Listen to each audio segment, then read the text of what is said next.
tariffs. It's a beautiful word, isn't it? Not so beautiful for India, worrying about what's to come. India, Mexico, and Canada, have you heard of them? And countless other nations charge us tremendously higher tariffs than we charge them. It's very unfair. India charges us auto tariffs higher than 100%. U.S. President Donald Trump has repeatedly singled India out when threatening reciprocal tariffs. He's branded the South Asian country a tariff king for years now. It's true. India does have some of the world's highest average tariffs, way more than other countries. There's been a long history of protectionism here, a stance that Narendra Modi's government has doubled down on. It's seen as pro-foreign investment but anti-trade, with barriers and tariffs firmly in place. But the Trump era could change that. So we are just waiting. We have prepared different scenarios. What if he hits us at the country level, the sector level, product level? And that's the thing. It's still not exactly clear what Washington plans to do on April 2nd. And Trump's statements aren't helping. He uses very wrong statistics. For example, he says India and US has $100 billion worth of trade deficit. It's not even half. $45.7 billion last year, to be precise. So when the United States president is wrong on such big figures, I shudder to think what is going when he's calculating reciprocal tariffs, all these things.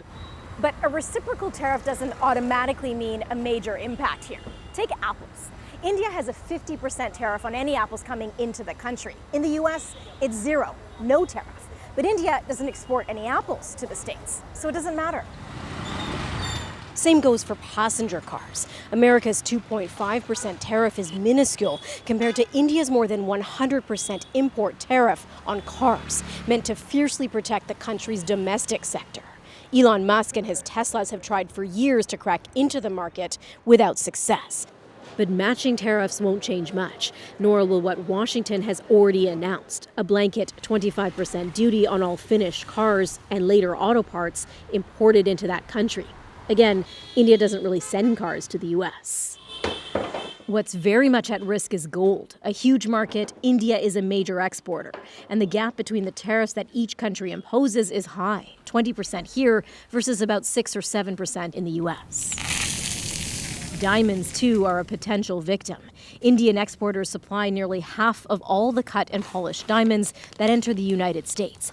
And they're worried about ripple effects in both countries. It would have a drastic impact in terms of, forget about growth.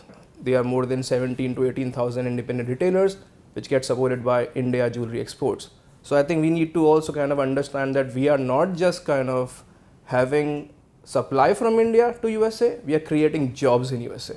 To avoid too much pain, New Delhi is focused on finalizing a bilateral trade agreement with the Trump administration. And India is willing to make concessions, chipping away at the high tariff walls that have long surrounded this country. The 6% equalization levy. It's already started, with the finance minister announcing a digital ad tax is now scrapped, and reports that those trade talks in Delhi could include India cutting tariffs on half of all U.S. imports, some $23 billion worth. Both sides are in conversation and hopefully will come to some sort of understanding.